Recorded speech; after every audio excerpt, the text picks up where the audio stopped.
Tan Sri, thank you for having us here today. Pleasure. It's a lot better than it was last time. At least COVID is over now. Right. So Tan Sri, first of all, congratulations on the overall group's financial performance this year so far.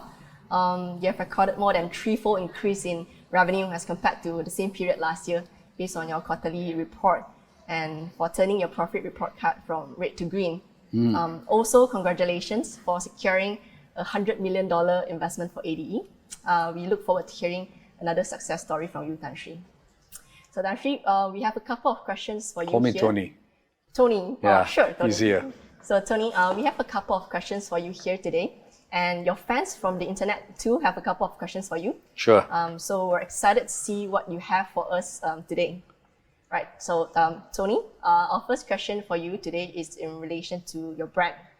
So as the Group CEO of Capital A and AirAsia, you have undeniably transformed the airline into a global brand. So could you share with us what were the key factors and decisions that contributed to this remarkable success? Yeah, well, there are many reasons, but I suppose you can isolate them into a few things. One is people, which I've always constantly said. You can have the greatest ideas in the world, but if you can't implement them, you're kind of in trouble. Second, people that have passion, to go that extra mile. Definitely. Right? So I think one of the reasons we survived COVID is because we had people who were fighters and passionate about what we did. Which leads to the second point. You have to have a business that you're passionate about that has a reason for an existence, right? So why did I start AirAsia? Because only 6% of Malaysians flew. And I thought, wow, what about the other 94%? This isn't just for the rich. How do we make flying inclusive? How do we allow everyone to fly? Which is, I came up with a tagline, now everyone can fly. So when you have a business idea that can actually transform, disrupt, then that helps tremendously. It creates a huge momentum because you're creating something that is good. Not that, not that we're always popular. We have many people who are upset with us on refunds and delays, etc. But overall, over 21 years, we've carried 800 million people, and most of them never flew before. 3 is you have to be very focused on marketing. Too many brands don't spend enough on marketing, right? Branding is, a CFO, which I'm an accountant as well, when you invest in Manchester United or you invest in, Taylor Swift or Good Vibes. We recently sponsored Good Vibes. You don't see the automatic,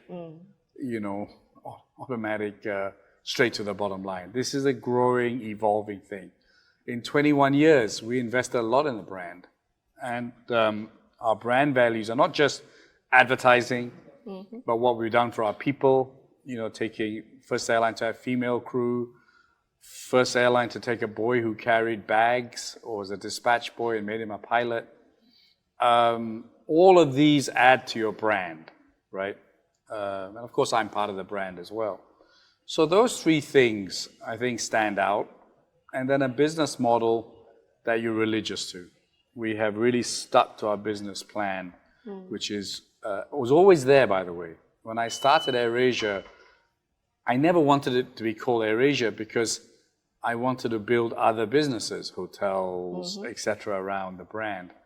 But AirAsia was too good a name. So we have now, through COVID, elongated our brand into different segments, right? From Super App, Big Pay, Teleport, you mentioned ADE.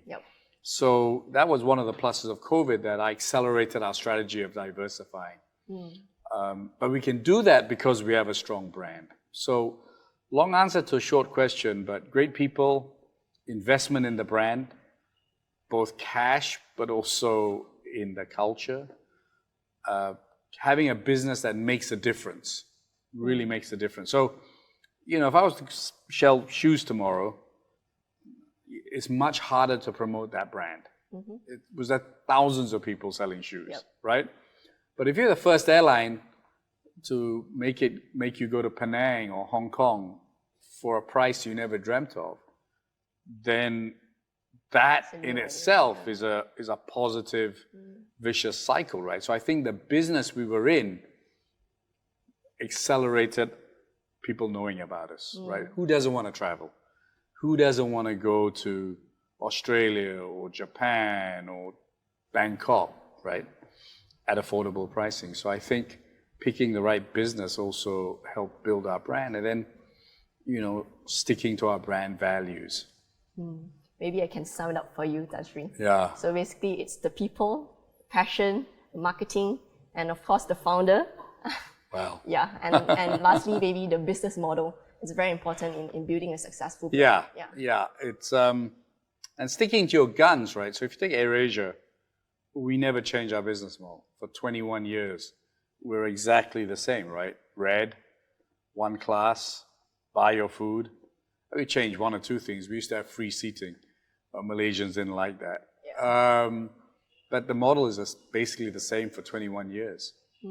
So you've been in the industry for 21 years, and of course there's no doubt that AirAsia is a successful brand. But I'm sure that the journey wasn't as easy as what we think it was. So Tony, could you share with us the challenges that you faced during the inception of AirAsia?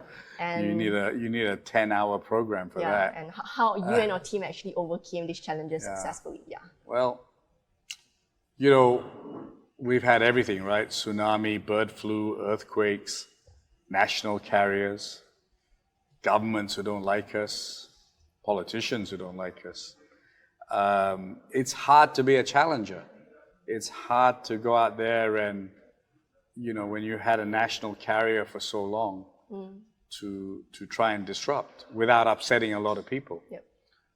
But we were able to build this model because we had a popular product. So we've had everything, But I thought I had seen everything. I thought nothing can ever make me scared. And then this is a great lesson for everyone on this course. Never say never. Because when you say that, bing, something happens called COVID, right? You can't prepare yourself for COVID. How do you go from, almost 20 billion of revenue to zero? How do you go from carrying 90 million people to nobody? That's the biggest challenge. But through all these challenges, what is the most important thing? Everyone asks me, how do you stay positive? How do you not give up? Why do you fight so much? So, number one, I think to answer your question, you got to remain positive. That's the most important. All the rest is unimportant. If you give up yourself, then there's no chance. No matter how, and no one in Malaysia went through what I did. No one. Definitely. You could have, everyone had a chance to do something. In our case, we couldn't run our business. At all. We just couldn't run it, right? So there are two ways of dealing with it, right? Put your head in the sand and cry. Listen to sad Chinese songs every day from Sally Ye. Or do something positive and fight. So I only know that, right? I owe it to my staff. It was very, very tough, 2,000 people we had to make redundant who did nothing wrong. They did nothing wrong, right? They were loyal to me. They worked really hard, and I had to make them redundant. It's the worst feeling I've ever had. But it was survival, right? But my number one priority after COVID was to hire everyone back. And I'm proud to say everyone is back. Oh, okay. And everyone's back on full pay, right? So that's a huge accomplishment for an airline such as ours. Indeed. But all I can say to you, there are lots of little ideas and stuff, but the number one thing I say to people on your show is be positive, right? So I can imagine the guys in good vibes, must be feeling terrible, right? But don't feel terrible. Use this as a challenge. Come back stronger, find new ways. Yeah. It's hard, as I came from the music business. You can never control artists. There's always going to be a risk, but maybe you limit the risk. Don't give up. Yep. is all I say. Don't give up. And while it could be really a dark day for you right now, it's one day. I had 2 years, or maybe longer actually. We're still going through it. So you got to remain positive. You got to surround yourself with good people, and you'll find a way. Always there's a way. Sure. Thanks, Tony. Aside from positivity and, of course, a lot of ideas, you as the founder of AirAsia itself, you have a lot of ideas, and there's no doubt, that AirAsia has always been known for being innovative. Yeah. So, as a visionary leader yourself, how do you actually cultivate a culture of innovation and creativity amongst the diverse team of all stars, especially within an organization of over 18,000 employees from all over ASEAN and beyond? Yeah. So do you have any initiatives or programs that you have implemented? Well, no, not really. Just before you ask me about that question, I just want to say leadership is tough, right? It is, in COVID. And, everyone expects answers from you. And it's a lonely job. It's a very lonely job. Because I want to say to everyone watching, no matter how big or small your company is, if you're a leader, you've got to lead. You've got to make the decisions.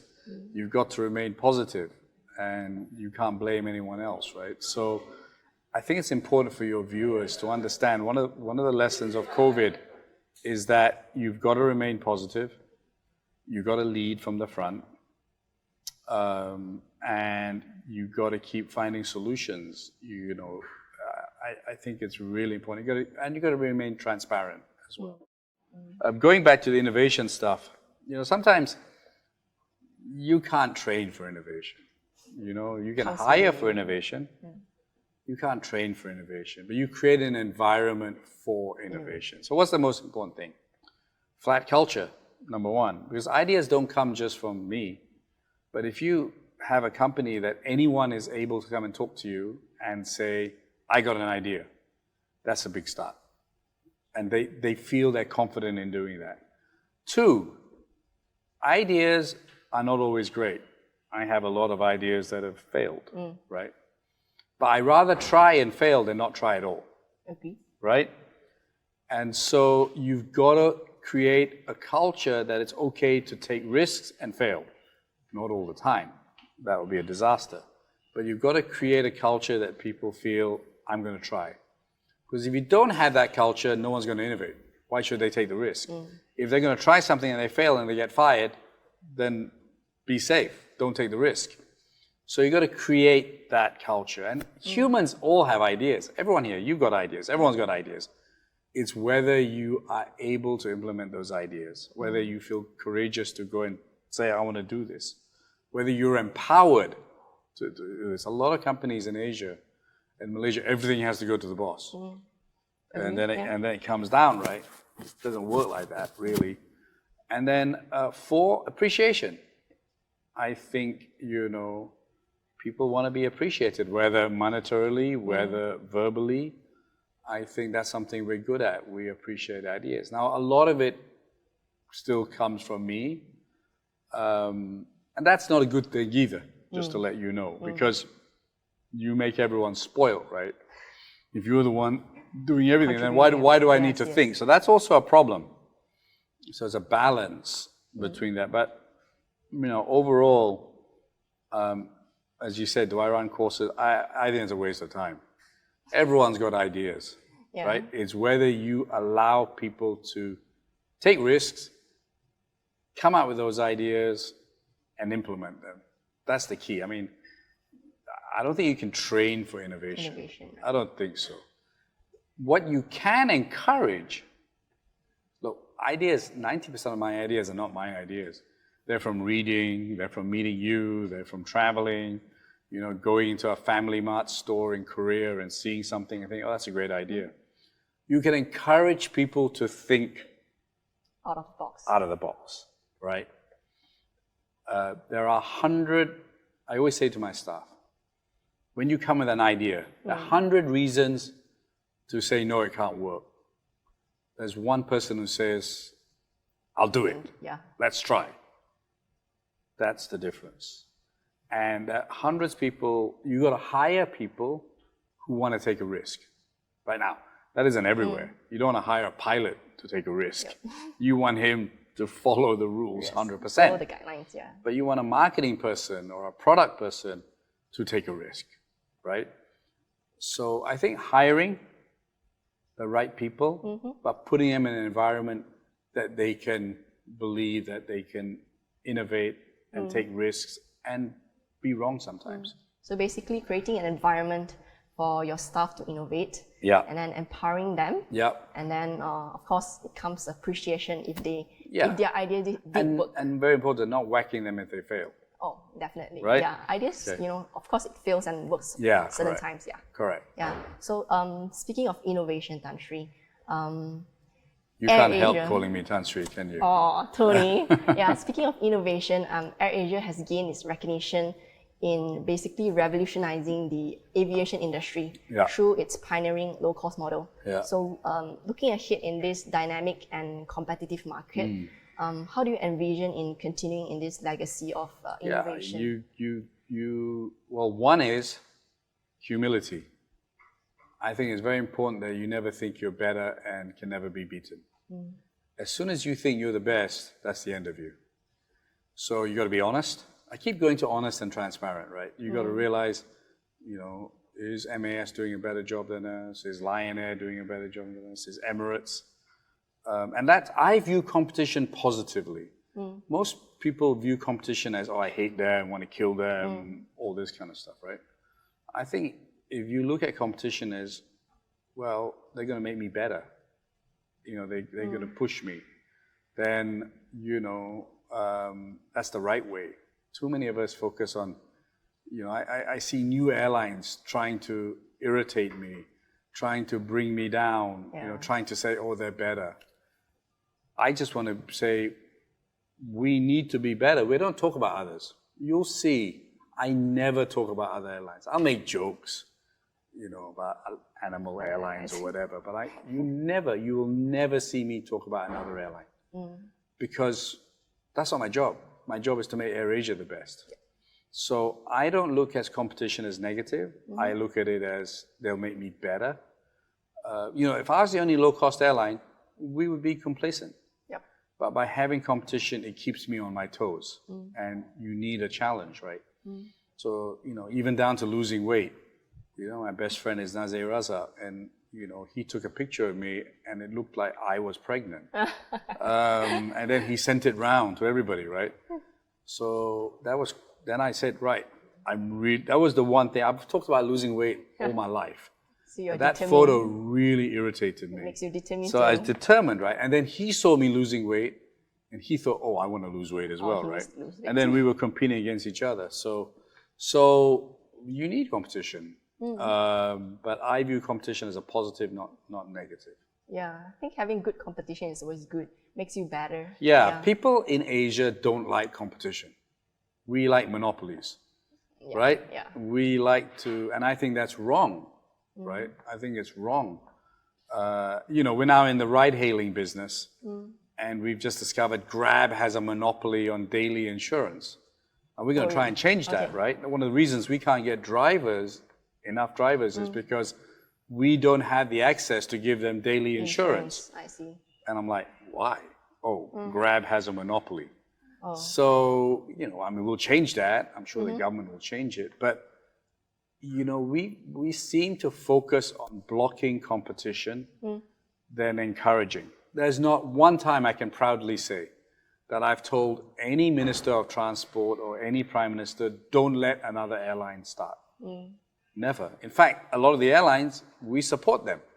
We give them ground handling, we give them food. So, our training center is used by many airlines, right? So I'm very different in that aspect. Competition makes me better. I don't spend my time, blocking competition. Anyway, interesting to know that another competitor has a monopoly on the daily insurance. Yeah, it's interesting. Yeah. I'm hoping that the government will change that. So we're going back to COVID-19. You mentioned about COVID-19, and we all know that it has impacted the aviation industry heavily. And of course, AirAsia was no exception. Yeah. Yeah, so Tony, can you share with us the strategies that you and your team have employed in navigating the difficulties posed by the pandemic? Wow, these questions could be a university degree. Yeah. But I'll shorten it for you. You're very smart, by the way. One is, conserving cash. Has to be it. And then I could not survive without partners supporting us. Impossible. Good partners. Right? So lessors, Airbus, banks. Not everyone was great, but majority of our partners said, well, you're a great airline. Not your fault, COVID. We will support you so that when flying starts, and we will get that support back in more business. So, and then diversifying, making sure you can do other things. So, but number one is support of our partners. We would not be here without our partners. And so good relationships, transparent relationships, when things were good, many of our partners said, you were great when we were in trouble, you helped us, right? And so now not everyone thinks like that. There are many people who have made lots of money from us and then screwed us during COVID as well, right? So pick your partners well, right? It's not always about the cheapest price. It's not always about, it's about people who can help you through the bad times as well. Good partners. And so good partners, I think, was number one. Number two is my consistent theme of great people. No one ran away. 90% of my staff stayed to fight this through, Good right? boss. Sorry? They have a good boss, of course, yeah. Not everyone may say that, but a lot of them did stay. And, diversifying a little bit, which is what we try to do, right? Yeah. So all the partners you hear, Tony, he's being very, very, very appreciative of all not your everyone, help. not everyone. Not everyone, but okay. the majority, our lessors were great. Most of our banks were great. Airbus was superb. General Electric was very good. And we are still here because of our suppliers and partners, full stop. So Tony, how about your vision in relation to recovery and future growth for Yeah. AirAsia? Well, look, it's no secret I wanted to retire soon, right? I think also it's very important. Too many Asian leaders stay too long, right? I mean, we got political leaders in their 90s, right? Now, I don't think anyone should stop working if they can work and contribute. Yeah. But for me, I could drop dead anytime, right? And so it's important as a successor. Succession planning is very, very important. And so, I think a good leader, when he goes, the next leader should be better. Then you're a good leader. Yep. If you go and another guy comes in and or girl and does a bad job, then you failed as a leader, right? So that's my number one priority. But, because of the situation we're in, I just can't retire now. I have to fix everything and go. But it's exciting. Not many CEOs would have a chance to do this thing twice. Once building it is hard enough, but it's much harder when you're a big brand already to come back, because everyone expects everything to be fixed, right? I can never understand, many in the Chinese press, for instance, it's not that COVID finished and everything should be back to normal. Yeah. All your planes are fixed. You should have no delays. All your refunds should be paid. It doesn't work like that, right? It's much harder restarting an airline than actually starting an airline. Restarting 200 planes. After 1 year, we still have about 40 planes to be fixed. Servicing 206 planes is a huge job. I mean, servicing 206 cameras could probably take 1 month maybe, right? Well, you have ADE now. Yeah, I know, but still, there's a lot of slots. I need 206 slots, right? Oh, yeah, true. And a whole lot of people. And plus people forget, if you haven't used your body to play football for 2 years, when you play football, you're going to discover new muscles, right? So after a plane hasn't flown for 2 years, there's going to be things, wiring problems, this, that. And that will take us a year. And so that's why our on-time performance may not be as good. People forget all these things, right? So while I'm saying it's a great challenge and the ultimate challenge to rebuild it and to make it better and stronger, it's also very tough, right? But I'm enjoying it because, we learned a lot in COVID, right?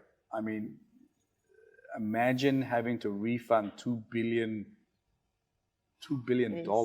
not even ringgit. Imagine, people wanted to kill Ava, but Ava had millions of requests every day. No system can handle that. Yeah. No chat GPT, nothing, right? And so, but rather than cry and give up, we've got AskBo now. We've got a new AI system coming. AskBo, 87% of people get a response, right? I mean, you hear, of course, people ask crazy questions. It can't answer that, right? But it will.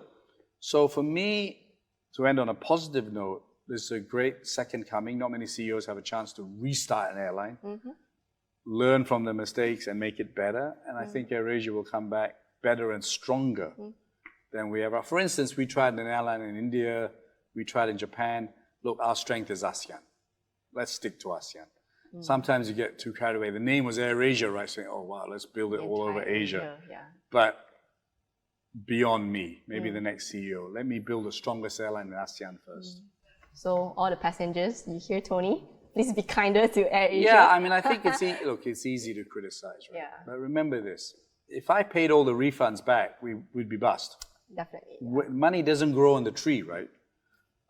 It might do on your Facebook TV show, but it doesn't in reality. So I keep telling people that it's better we survived and you have a chance to still use AirAsia, plus we pay you back, than go bust. Definitely, right? Yeah. And, it's easy to criticize, but we only got one loan, which was from Sabah Development Bank. Okay. Right? If you think of the other, Singapore Airlines got 8 billion Singapore dollars from Singapore institutions, right? Thanks, yeah. MAS got support from Khazanah, and so on and so forth, right? American Airlines got billions from taxpayers, right? Similar European airlines. We got nothing apart from 300 million ringgit from Sabah Development Bank, right? Of which only 100 million of that went to the airline. So, we've done well to pay back every single refund. In Malaysia, it's all paid back. Thailand paid back. Indonesia paid back. Philippines, we need another 3 months. But it's remarkable, and people can still benefit. I flew to Bali. I couldn't get a seat, right? Full house. I had to wait for a no-show, right? Okay. So, people think I can just walk onto the plane, but I didn't pay, so other people get priority. But it's great to go to, I was going to call it LCCT, which is what I like it, but Terminal 2, I think it's called now, and to see it full, right? So I say it's better we survived. Yes, we apologize we took so much money, but COVID wasn't our fault. Yep, definitely, yeah. And we don't have a big benefactor to bail us out. We had to do it ourselves, and we're still doing it ourselves. And you're currently doing a good job, I could say. Yeah, look, I'm proud of my staff. We've almost paid back all the refunds. We've got 170 planes fixed. We have 40 more to go. We haven't burdened the taxpayer. No, the government hasn't given us any grants or cheap loans like other airlines. We've done an okay job, and we've got better, right? We brought in facial recognition, online check-in. We have AskBo, which is pretty good. We got more and more innovation. It will take us another 3-4 months to get the planes running, right? So that when you play football again, you won't have those same muscle problems because you've trained. You've got rid of all those things. So, give us a few more months. But effectively, COVID only ended last year, right? We haven't even had 1 year. Okay, I think about April, they started opening up. But PCR tests and all only went in about September, October. right? So we haven't even had 1 year. So, it's fantastic for me walking around the airport and seeing very few masks now. But 4 months ago, everyone had a mask, Wearing a mask, including right? cabin crew, right? So, I'm pretty proud of what we've achieved. I'm proud that we're still sitting here talking to you. Why did I agree to this show? Because you interviewed me during a time where you couldn't you couldn't interview me face to face, right? You interviewed me on a Zoom, and I was at home in a t-shirt. Today I'm wearing a jacket for you, and it's live. So I said, okay, part 2 of our journey, right? Yeah. So because of COVID, so AirAsia has basically transformed into capital A, expanding into various diverse industries, including logistics, teleport, airline, MRO, and of course you mentioned about AirAsia Super App combining the travel and lifestyle. So Tony, how do you see these initiatives and services in complementing AirAsia's core business as an airline? So that's a great question. By the way, when you said, it is a new spring for us. I know your name is Spring, right? It is a spring for us in many ways, right? We've been through a really tough winter, right? A very long winter. And what we're seeing now is the spring. And hopefully within 6 months, we're fully grown into a nice summer situation before the winter comes again, right? Because winter will come again, for sure. Well, from now on, you're never going to hear me say, I've done everything. No such thing. So we plow away. We keep working. But how do I see the future? So number 1 was survive. Number 2 was rehire everyone. Number 3 was grow. As part of the survival plan, we built all these other businesses to keep ourselves relevant and occupied. So how is it all going? I think airline, well on its way. I think one of the benefits of COVID was logistics. We learned how important it was, air cargo. Cargo was always a stepchild for us. But now it's risen. We got our first freighter the other day. So Teleport's doing very well. And then the next group is aviation services. You mentioned ADE. I think we'll be one of the biggest and best MROs in the world. That's a big statement, right? I don't like making big statements because talk is cheap. If you look at my interviews 21 years ago, I never said, we're going to be the biggest, best, we're going to IPO. When they asked me, will you be here in 3 months' time? I said, come and see me in 3 months' time. Who knows, right? But I think in ADE, we can really be the best in the world. And I think Teleport could really change logistics, right? I see new airlines sometimes. I always find it funny. Talking about, they're going to do this, they're going to order this. Do it. Then talk about it. But this is the first time I say I think ADE will be the biggest. So if I go back and think the easier businesses, airline, I mean, that's not an easy business, but it's easier. Logistics, and then aviation services, which is ADE, Santan, GTR, our ground handling company. And then we set up a consulting business, and maybe we'll get into aircraft leasing, right? But those are all kind of offshoots of what we know, what we've done well at, right? So those 3, I think, are doing very well. And AirAsia Academy, which we're sitting in now, is an offshoot. Now it's become a training academy for lots of things, but it's an offshoot of our pilot academy, right? It's just digitized that. So I think Irene and team have done an incredible job with that. Then we have 2 newer businesses which are heading in the right direction, but will take time, right? And that is AirAsia Super App and BigPay, right? So that's where I'm very focused on now. I think, there's a lot of confusion about what Super App is.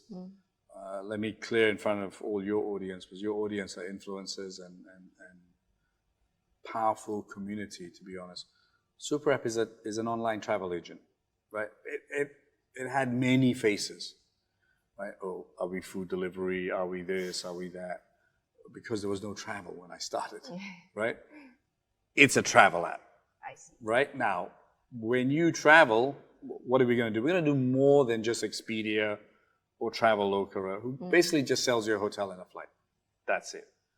What we try to do is sell you the entire ecosystem, right?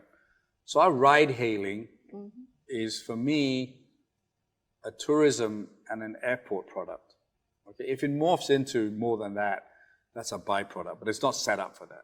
It's set up to give you a cheaper ride and your friends from your house to the airport, and from Langkawi Airport to your hotel. And then when you're in Langkawi, to allow you to move around Langkawi cheaper. That's what it's set up for. Super app is when you go to the airport, prior to the airport, you can buy duty free and pick it up. Because when you go to an airport, you probably have 1 hour for shopping. And depending on the way the airport is designed, you may not even see half the shops, right? Sure. So we create an online mall for you. When you get to your destination, what do you do mostly? Shop, eat, go for activities.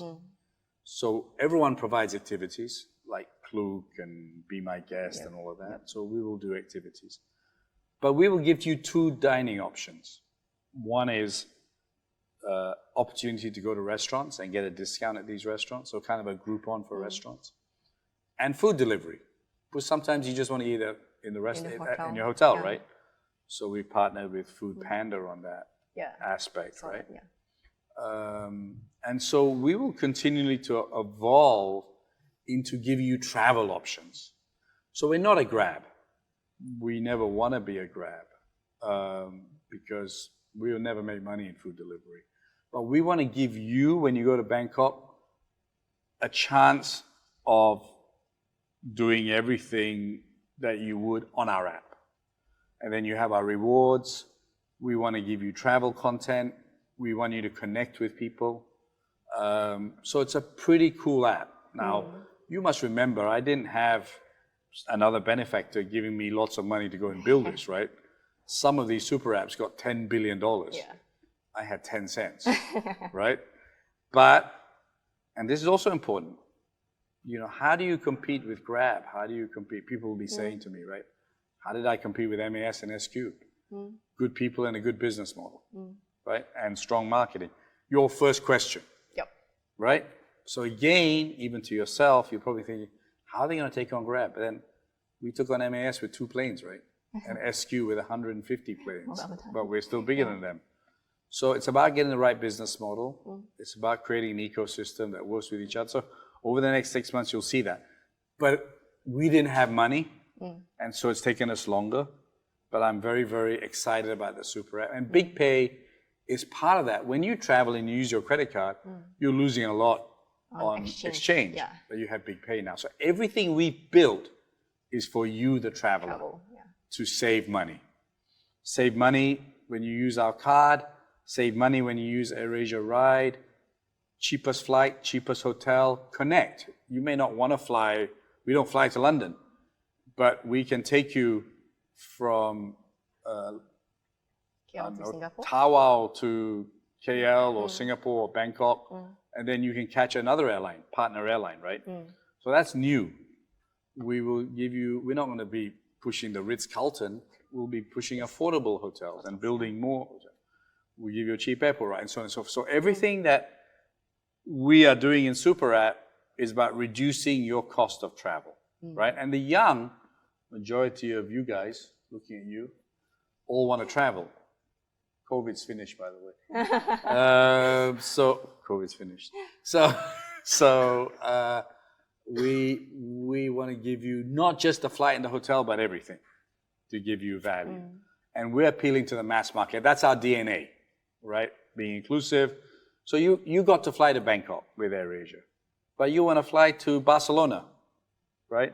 So that's our next dream, is to take people who, you know, now we made everyone fly, but not everyone fly around the world, right? So Super App is about making everyone fly around the world, but not just fly in a hotel, because your taxi in Barcelona may be more expensive than the flight, right? Your food in Barcelona may be more expensive. So we're trying to create a worldwide app. It's a big dream, Let's see whether we get I took an AirAsia ride, by the way, to come here. Very good. Yeah. Was it okay? Yeah, it is. Great. Yeah. So you mentioned about aircraft financing earlier. I'm just curious, do you see any other opportunities for basically diversifying Capital A's offering aside from aircraft financing? Yeah. We go build airports. Why not build low-cost airports? I don't know. Look, ideas are ideas, talk is cheap. But for me right now, let's deliver the 4 businesses that we've got, right? You know, we are running before we're walking, but I had no choice, right? So we've shrunk down the airline into ASEAN. We go build this fantastic cargo business, which is air cargo, e-commerce, and courier. Most people in this room have never couriered a product because it's a very painful experience, right? It's expensive. So we want to make it cheaper, faster, and easier that you can just do it on the internet. We want to use data science for our services businesses to build something cool. And my dream is to make it affordable for people to travel anywhere in the world using AirAsia Super App. Super App is a very bastardized word, right? But what are we? We're a travel super app. That's it. Travel super app. That's, we want to provide you all the services that if you travel, we're there. Maybe 1 or 2 we're not allowed to do legally that your owner may use if you traveled somewhere. But whatever's legal, we will do. So Tony, Capital A and AirAsia have basically expanded into various different markets, new markets and industries globally. So could you share with us, do you have any other plans to expand into other new markets and region? No. ASEAN's my playground. Just ASEAN. I think, look, my life is not littered with success. I mean, you give me a fantastic intro and all that, but I've had many failures. What have I learned from COVID and my 21 years of airline experience and maybe 12 years in the airline business, music business? Focus, right?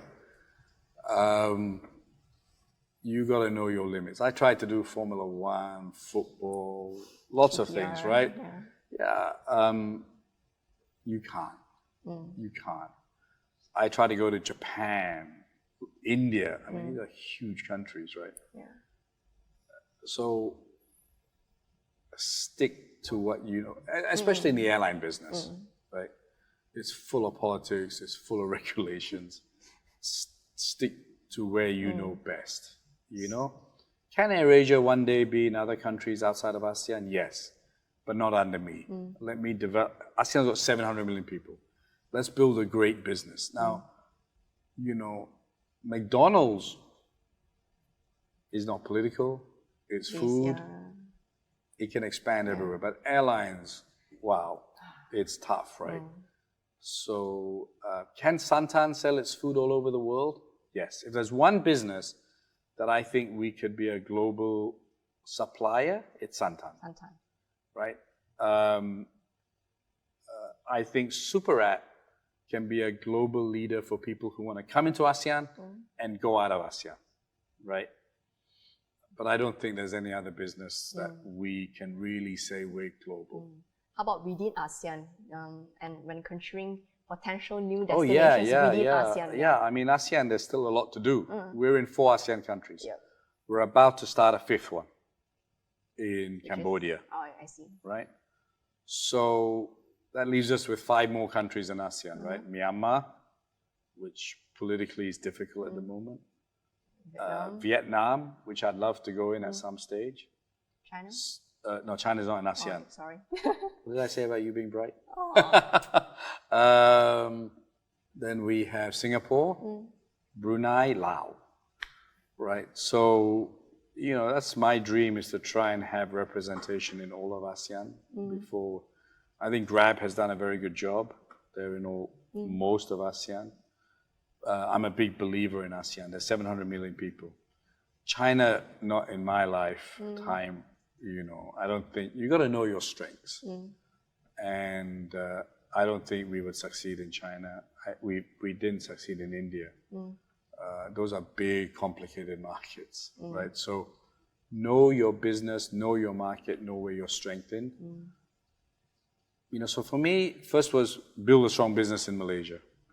Now build a strong business in ASEAN. Until you build a strong business in ASEAN, don't talk about the rest of the world. So what are the key factors that you consider? I'm sure that you mentioned about political issues, regulatory considerations is definitely... I mean, airline ownership is very complicated, right? You can't own 100%.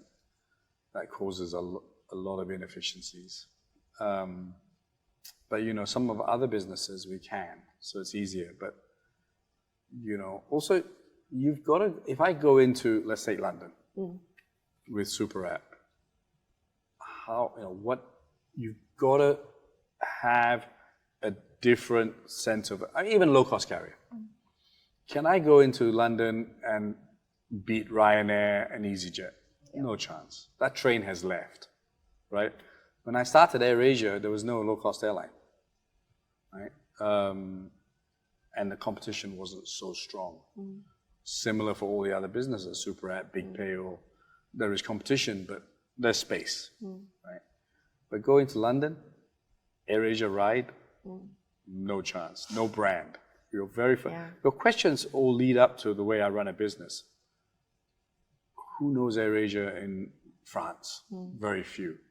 But everyone knows us in ASEAN. Everyone. So to go and start AirAsia ride is easier because people know our brand. So everything is revolved around people, brand, and whether we can make a difference, whether our model can challenge the existing models. If you can't, don't even start. Right? So if you start anew, if you go back to shoes, right? I've been meeting a lot of people, a lot of Malaysian fashion designers. It amazes me. Honestly, I met this girl, Christy. O. Yeah, she makes bags and shoes. Yeah. It's incredible what she's built, right? I mean, really incredible. And I met another group of girls who are building shoes. So I'm like, how do you get into this business? It's so competitive, right? And so they tell me, well, this is my unique selling point, price. A lot of it is price, and if you do price and then you're able to market, but making a shoe cheap is easy, but making sure people know your brand. that your price and making sure they like your product, that's the most important thing, right? So social media, shows like yourself, give the new entrepreneur a chance. Easier. When I started AirAsia, I only had traditional media, right? No internet. Well, we were the first airline to use the internet to sell tickets, but there was no social media. Email marketing had just started, right? So, but if you're going to start a business, you got it. So if I start a business in Cambodia, there's no other low-cost carrier there. So I can change people's lives, right? I go to England, there's EasyJet, Ryanair, Jet2, etc. So many. There's nothing I can do differently, right? So you mentioned about your new chatbot earlier. So with advancement in digital technologies, we have seen transformative changes in various industries. So in the context of aviation industry, how do you see the role of cutting-edge technologies like massively. AI? I just had a meeting this morning about it. Automation, look, you said it in your interview at the beginning, we are innovative. We're the first airline to use the internet. We were the first airline to use social media, Facebook, etc. So, we'll be the first to really use AI. And AI has huge potential, potential. Will it replace humans? 100%. But that's not a bad thing, okay? Look, as the world develops, we've had 4 industrial revolutions, right? Every time they predicted the end of workers and stuff, right? So when the car came out, everyone thought that's the end of the bicycle and the horse, right? In fact, the English created a law that a car couldn't go faster than a horse, right? But it doesn't. As electricity comes, etc., then you don't have kids cleaning the chimney. So people's lives have got better with technology. So I don't fear AI. I think AI will improve people's lives and productivity. These mobile phones that we've got have changed our lives, right? You know, I can text to say I'm half an hour late for this interview. If I didn't have the mobile phone, you wouldn't know where the hell I am, right? So technology is definitely better. How will AI change capital A? There's the B2B side or the enterprise side. So with the right AI, we could plan our network much better. Which plane to use on which route, which is the most fuel efficient route. AI will help in engineering decisions, for sure, right? AI could do the budget for me, right? Which will mean less finance people, but those finance people may become AI people writing the code or scraping the technology. So there's lots of uses within the company. And if you don't use it, you will die. Full stop. Full stop. Right? So, people who didn't embrace, and you look, that's why I always tell people. And so I sat today and said, and the leader has to drive this, because sometimes it won't happen naturally, right? But the leader's got to support it. So I think my guys have already been working on AI. But with me, they know I'm going to support it. So no one came to me and said, can we build this AI product? Because they know, that, and that's going back to your innovation question, right? So if it waits for me to decide that, I'm 59 years old. Okay, I've just downloaded ChatGPT. Do I use it as much as Rizal? I mean, Rizal probably now does all my press releases with ChatGPT, right? And then says, look at that, you know? And what does ChatGPT do? It just scrapes all my speeches, right? It scrapes all of those speeches and then writes like me. That's all it's doing, right? It's writing data. So, you know, we have 20 years of data. So we can build some pretty strong models, right? We don't have to scrap Reddit or Twitter or anything. So going back to the question, we have to be in AI, right? So I've told you about the enterprise side of it. The consumer side is, you know, right now when you go to a restaurant, you're reading guides, you're asking friends, whatever. AI will know what you like, right? And will tell you, or you'll tell them, I want this wonton noodles or this pizza or whatever. And it will, you know, and I'm going to be in Bologna in Italy, right? So now you scrape it through Google. You'll type best pizza in Bologna. But AI will pin it down to your choices, right? It will know you, it will study you, it will learn you. So on the travel side, we can make travel much more focused. The inefficiency of travel is hit and miss, right? First time you go to Hong Kong, you'll go to 10 places which you didn't like, and 5 was you based on your friends' recommendations or whatever. AI will cut that wastage of time. It will give you, we will hope when you say, I want to go to Hong Kong, I want to spend 3 days, give me an itinerary. The trick is to give you an itinerary that we know you will like, right? That's one example of many other things that we can do. So, Tony, as we reflect on your journey as an entrepreneur, do you have any valuable lessons that you want to share with our audience? Oh, wow. And do you have any advice for aspiring entrepreneurs? This whole program, I've tried to give some advice. Well, you know, I think number one is follow your heart. You know, don't listen to lots of other people's advice, including mine. Because you're an entrepreneur because you believe. If you have to listen to 10 different people before you make your decision, then you're not an entrepreneur, right? Because if I went to you, Spring, and said, I'm going to start an airline 21 years ago, you would have said, what drugs are you taking, right? 100%. 100%. I'm from the music business. I'm selling Kok Fu Sheng, Lao Tak Wah, Yip Chi Man. What the hell do I know about, you know, aviation? You would have said, you are stupid Malaysian idiot. 100% you would have said that. But I'm not going to listen to you because that's who I am, right? If I have an idea, I'll go and do it. So number one, follow your heart.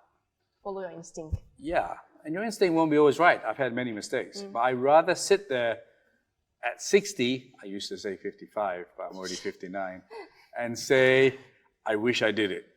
I'm glad I did it. Then I wish I had done it. It's too late. Cannot press the rewind button, right? You see a guy that you like and you never talk to him, you'll be thinking about it for the rest of your life. Should I have married him, right? My life could have been very different. Too late. Cannot press that rewind button. So see, he's thinking that right now. Should I have asked that girl out 7 weeks ago? So you've got to run with your own ideas, number one. Number two is surround yourself with great people. It is not about you, right? Of course, I get all the praise, and you don't ask other people to be in the show, you ask for me. But I had a lot of great people surrounded me that made this happen. Number three is marketing and branding. You cannot build a product without branding and marketing, right?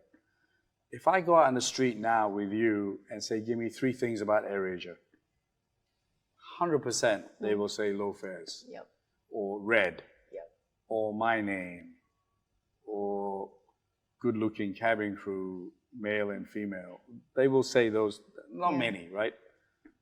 If I go out now and say, give me 3 things about AirAsia Super App, you're going to get so many different things, right?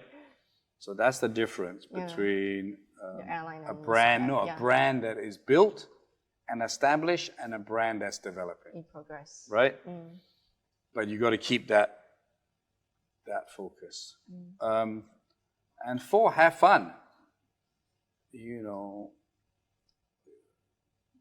never give up your dream. Positive. Never give up your dream. You know, I always say these 3 things, which you quoted me before, you know. Dare to dream.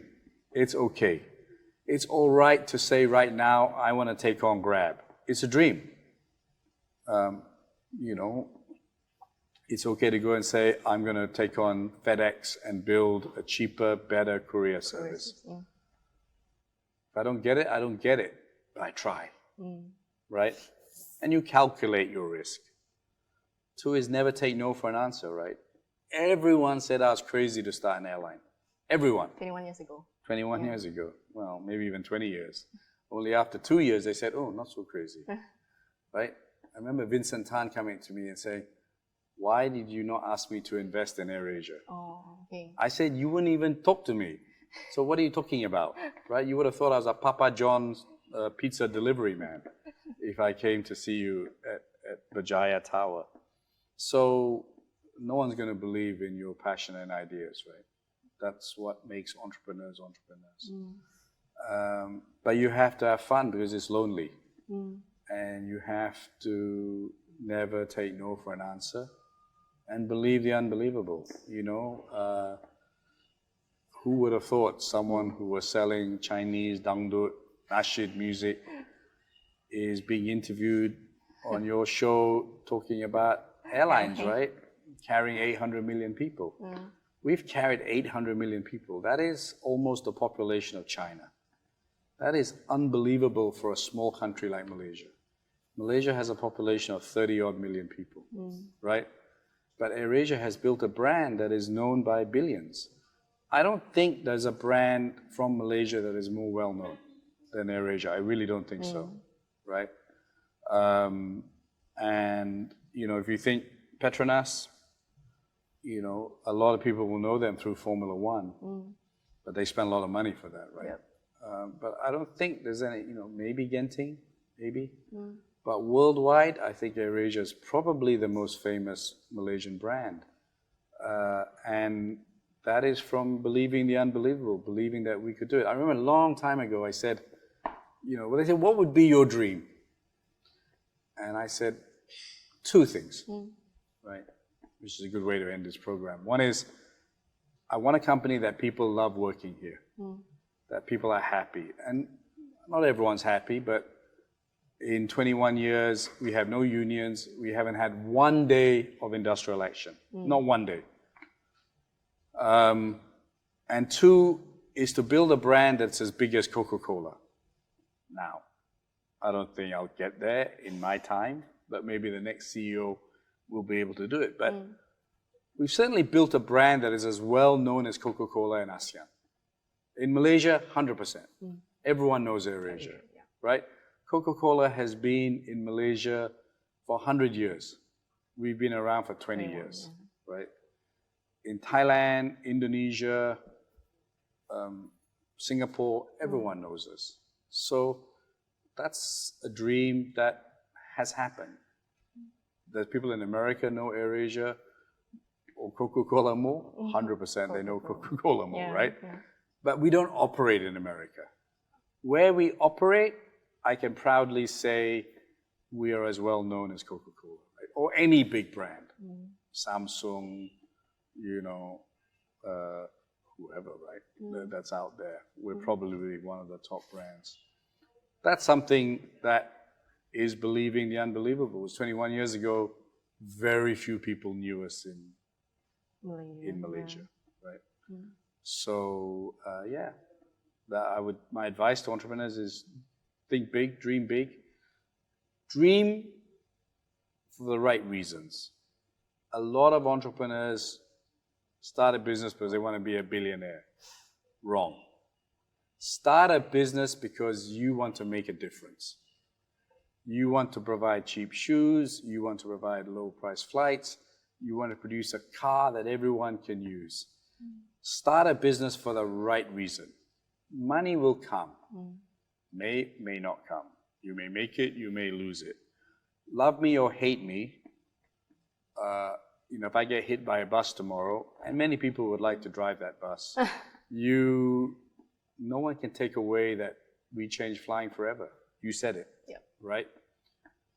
And no matter whether you die tomorrow, a trillionaire, who cares?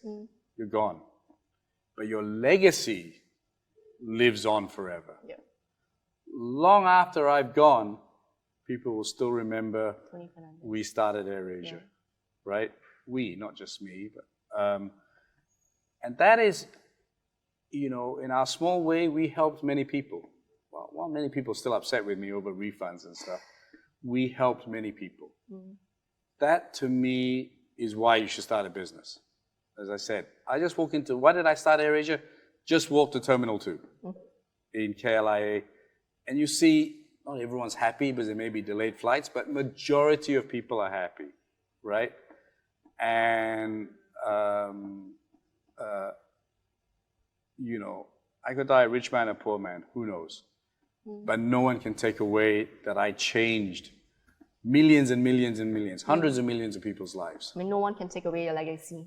No, they can't. And that's reality. They can't. They can't take away the story of us buying AirAsia for RM1 and making it into what it is, right? So I go back to that point, the final point to your entrepreneurs. Build a business for the right reasons. Build a business that will change people's lives and make their life better. And that's a great legacy. You mentioned about having fun. Are you still having fun? Yeah, I can't say the last 3 years have been fun, but I still laugh during that period. I mean, people always say to me, how do you keep positive? How do you stay positive, right? Because life is good, right? I could be bedridden. I could be, lots of worse things than COVID. What doesn't kill you makes you stronger, right? Now, everyone says that. I lived it. Okay? COVID should have driven me to suicide, right? I mean, when you go from 210 planes to zero planes flying, I mean, that could drive anyone insane, right? Crazy, yeah. It didn't kill me. So I've lived that statement. You're still here? You're still surviving? I'm still here. Yeah. I'm still sowing the spring, summer, winter, etc. And I am still having fun. I'm having fun. I've lost weight since you last interviewed me, 12 kilos. That's the biggest achievement, bigger than building AirAsia. AirAsia was easy compared to losing weight. Losing weight in Malaysia is really tough. Why so? And why? Our food is good. Plus, Malaysians are preoccupied with feeding you. what's the first question someone asks you? Have you had your lunch? Okay. Where are you going for dinner? Oh, and here's breakfast. They love to feed you. When you go to someone's house, they talk about round two. Have you had round two? Like, I don't even have round one. Please. Okay? So it's tough because we have good food, plus you guys love to feed people. And when you go out drinking, they want to get you super drunk, right? I went out with Joey Yap's birthday party, you know, and everyone's drinking. Even his mother-in-law drinks more than the average 21-year-old, wow. Right? So, and you know, I love to have fun, so I drink a lot when I go for a party, right? So it's tough in Malaysia. So finally, I can say, of everything you asked me, you didn't ask me this, but my biggest success is to lose weight. Okay, 12 kilos, I've got 10 more to go. I'm kind of stuck at the moment. I went from 103 kilos, first time live anyone on TV has asked me. You didn't ask me, I'm telling you. 103 kilos to 93 kilos, and I really want to be 85. I have to look like your founder. Okay, so it's a very proud day for me when I go to a shop and I can ask for large t-shirts. No more extra large. And I have to have extra holes on my butt belt, and I can ask for size 32 waist. That's my biggest success, and is discipline. Now, when you run a business, I think the most important thing is discipline. Staying focused. And I can't say I was always disciplined, right? So this is my ultimate zen to lose weight. So now everyone knows about your size, Tony. They do, so you can, but don't buy me anything because I'm going down some more. Oh, okay. Going down to M. Well, I don't know if I'll ever get to M, but certainly 30-inch waist is the goal. Okay. Right, Tony, so this is our last question, and it's also a bonus question to our audience. Yeah. Hypothetically, if a cage fight between Elon Musk and Mark Zuckerberg will actually happen, who would you pick to win? Oh, Elon Musk. 100%. Oh, no, I'm not sure. I don't know. I really don't know enough about Mark Zuckerberg. What's a cage fight? Cage fight. They were going like to have UFC kind of thing. Yeah. I would say looking at both bodies, Zuckerberg probably looks better. Okay. But I think in terms of pure hate and like I hate the world kind of scenario, Elon Musk may have that adrenaline, right? So I wouldn't say I'm the strongest person in the world, but if you irritate me, I get energy from somewhere that you don't even know, right? So I used to play rugby, and I was small compared to most of these white guys, right? But when you play and you get that adrenaline from somewhere, right? So I don't know, but frankly, I don't care. These two guys can do whatever they want to do. Okay, really pick one, I'll say Zuckerberg. Right. Thanks a lot, Tony. Thanks for having us today again. Thank you. And I'm sure our audience have learned a lot from you today. Okay. From innovation, from creativity, from creating a culture of innovation, and everything. And on your lessons or as an entrepreneur. Yeah, most important lesson is lose weight. And how to lose weight. You're a great interviewer. Thank you very much. Thank you so much, Tony. Bye, everyone.